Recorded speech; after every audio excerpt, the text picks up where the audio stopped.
गुरु पूर्णिमा के अवसर पर कार्यक्रम का आयोजन हुआ। कार्यक्रम में मुख्यमंत्री योगी आदित्यनाथ शामिल हुए। कार्यक्रम को संबोधित कर रहे मुख्यमंत्री योगी आदित्यनाथ क्या कुछ कह रहे, चलिए सुनवाते हैं। और आज एक कथा यहाँ पर तात्कालिक रूप से विराम ले रही है। प्रसंग जहां तक छोटा है, अगले वर्ष फिर इसके आगे के प्रसंग इसमें आएंगे। हम शांतनु जी महाराज से कहेंगे कि ये प्रसंग आगे बढ़ने चाहिए। और आज की तिथि और भी हम सबके लिए गौरवशाली क्षण है। आज गुरु पूर्णिमा भी है। गुरु के प्रति अपनी कृतज्ञता ज्ञापित करने का अवसर है।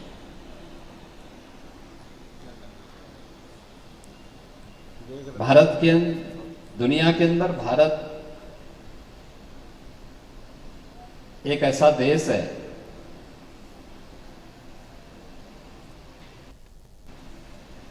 जिसने दुनिया को कृतज्ञता ज्ञापित करना सिखाया है।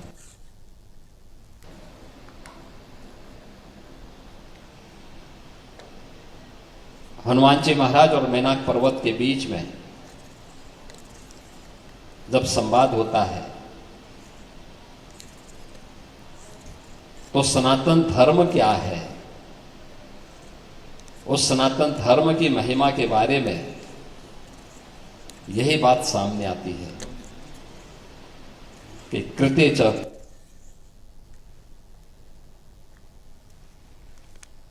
प्रति कर्तव्यम,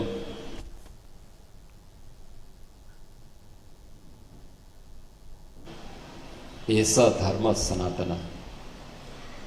अगर किसी ने आपके प्रति कुछ किया है तो उसके प्रति कृतज्ञता ज्ञापित करना, याद करना हमारे जीवन में हमारी ये सबसे बड़ी खूबी रही है। दुनिया के अंदर भारतीय इस मामले में सबसे ज्यादा जागरूक रहे हैं कि किसी ने भी कुछ आपके प्रति कभी कोई योगदान दिया है, उसके प्रति कृतज्ञता ज्ञापित करना। और गुरु के प्रति, माता पिता के प्रति, अपने से बड़ों के प्रति और जीवन में उन सभी लोगों के प्रति जो आपके जीवन में किसी न किसी रूप में कोई योगदान दे रहे हैं। ये पर्व हम लोग भगवान वेद व्यास की जन्म तिथि के अवसर पर आषाढ़ पूर्णिमा की पुण्य तिथि को, पावन तिथि को हम लोगों ने गुरु पूर्णिमा के रूप में मनाना शुरू किया। यह तिथि अपने आप में महत्वपूर्ण है।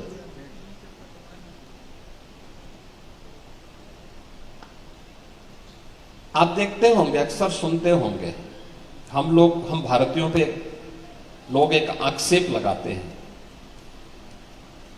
आक्षेप क्या होता है कि हमने अपनी धरोहरों को संरक्षित नहीं किया।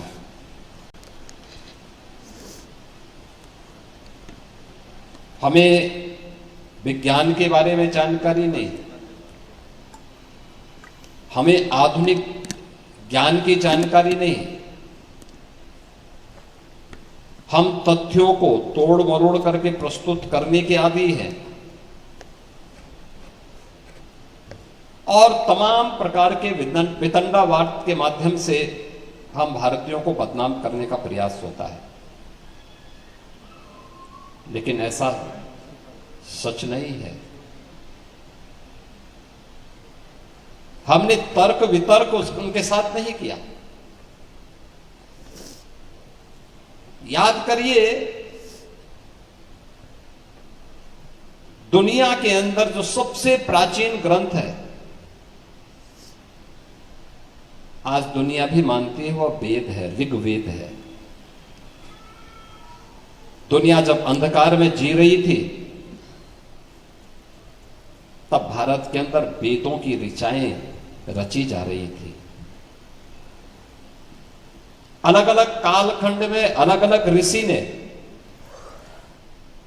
याद करना, अलग अलग कालखंड में अलग अलग ऋषि ने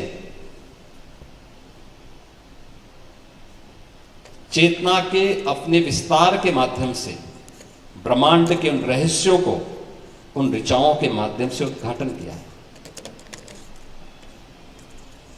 अपनी ऋचाओं के माध्यम से उन्होंने उन्हें आने वाली पीढ़ी के लिए दिया। लेकिन श्रवण परंपरा थी, उस परंपरा को पहली बार संहिताबद्ध करके अलग अलग भागों में अलग अलग वेदों के माध्यम से भगवान वेद व्यास ने जो उपकार सनातन धर्मावलंबियों पर और मानव जाति पर किया, उसके प्रति कृतज्ञता ज्ञापित करने का एक अवसर भी है। ज्ञान की इस धरोहर को जहां तक अभी दुनिया पहुंच नहीं पाई है, अभी तो दुनिया भौतिक विज्ञान पर शोध कर रही है, अभी तो वह उसी पर आगे काम कर रही है। चेतन मन से ही शोध हो रहा है। अभी अवचेतन और अचेतन मन की तरफ वो पहुंचा ही नहीं है। चेतना के विस्तार को जब उन ब्रह्मांड के रहस्यों को सुलझाने के लिए जाएगा, वैदिक सूत्र उस समय उसका मार्गदर्शन करेंगे।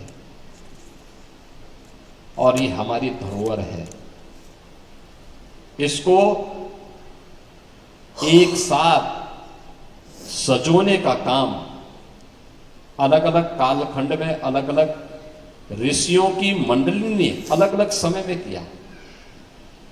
वे सब कुछ आज भी हमारे सामने है।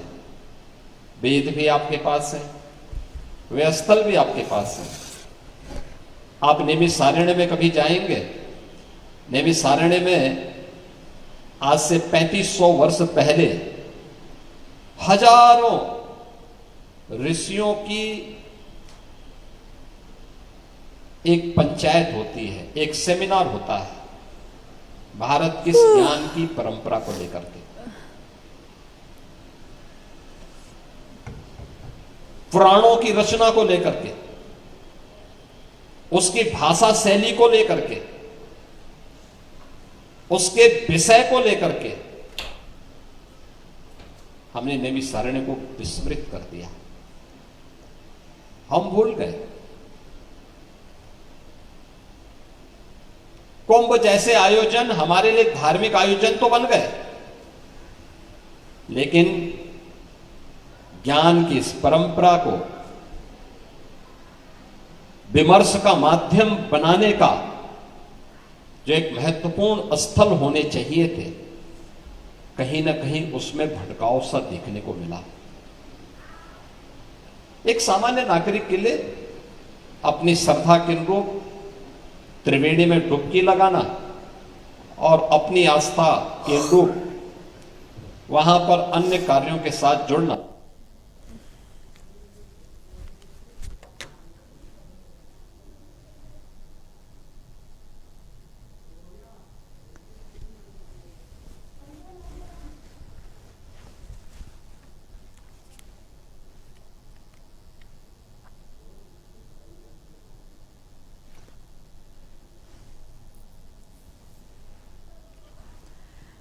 तो गुरु पूर्णिमा के अवसर पर कार्यक्रम का आयोजन हुआ, जहां पर मुख्यमंत्री योगी आदित्यनाथ पहुंचे और आप सुन रहे थे, जहां पर मुख्यमंत्री योगी आदित्यनाथ जनता को संबोधित कर रहे थे।